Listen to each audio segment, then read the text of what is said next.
நீங்க இன்னையில இருந்து வேணா நல்லவங்களா மாறி இருக்கலாம். உங்க கடந்த காலத்துல அதுல நீங்க செஞ்ச பாவத்துக்கெல்லாம் நீங்க பதில் சொல்லணும்ல. இப்ப நீயா அந்த லேடியோட போன் நம்பரை தரலன்னு வெய்யேன், உன்னை பத்தின முக்கியமான வீடியோ ஒண்ணு நாளைக்கு எல்லா சேனல்லையும் வரும்.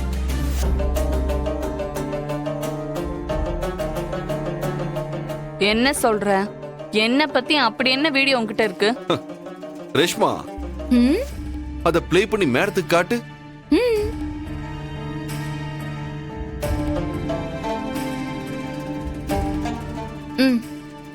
என்ன சார், போன மாசமே நீங்க என்ன மீட் பண்ணுவீங்கன்னு பார்த்தேன். இவ்ளோ லேட் ஆயிடுச்சு. என்ன பண்றது மேடம், மேலிடத்துல இருந்து பர்மிஷன் வர்றதுக்கு கொஞ்சம் லேட் ஆயிடுச்சு. சரி சொல்லுங்க சார், நான் என்ன பண்ணணும்? வழக்கம் போலதான், எலெக்ஷன் இருக்குது.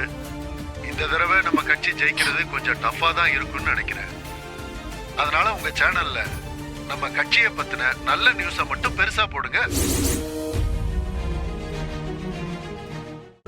இன்றே டவுன்லோட் செய்து உங்கள் ஃபேவரட் ஷோக்களை என்ஜாய் பண்ணுங்க.